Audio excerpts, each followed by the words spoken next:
Alors, petite actu concernant Aston Martin, donc qui débranche ses électriques, car la marque est en difficulté.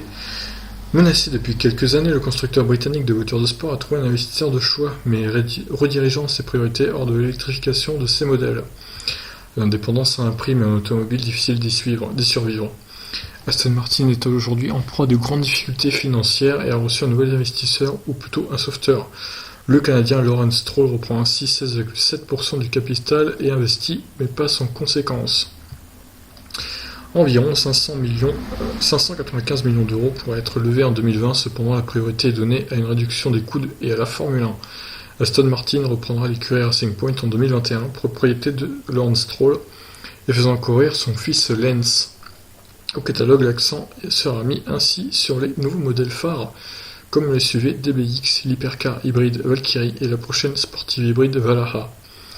La pauvre rapide E, version électrique de la berline Aston Martin, est en pause jusqu'à nouvel ordre. Malgré un développement quasiment achevé et prévu à 155 exemplaires, elle devrait débuter ses livraisons courant 2020. Pour être clair, la marque indique que l'investissement dans les voitures électriques est repoussé jusqu'à 2025. Il n'est pas indiqué que le DBX, disponible en essence, proposera une version électrifiée à l'avenir. La marque Lagonda, qui devrait incarner le très haut de gamme face à Bentley ou Rolls-Royce, est aussi impactée. Le blason, qui devait être 100% électrique avec un SUV lancé en 2021, est retardé à 2025. Ok, donc Aston Martin, il va falloir qu'ils sortent de la crise du coup, et leur choix est de faire, de retarder, si on peut dire, l'arrivée des voitures électriques dans leur gamme. Est-ce que c'est un choix malin ou un choix économique nécessaire? C'est difficile à dire. Moi, je pense qu'ils font une erreur quand même. Ils devraient quand même en sortir, je pense, en 2022. Ce serait quand même mieux pour la marque. Mais là, ils vont se prendre, je pense, des malus, si on peut dire, comme les constructeurs vont avoir s'ils sortent pas assez de...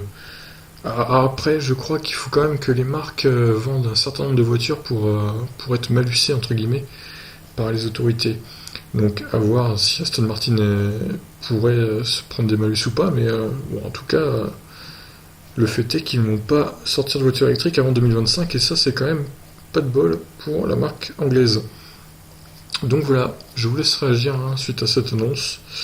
Donc Aston Martin, pas de voiture électrique avant 2025. Ciao.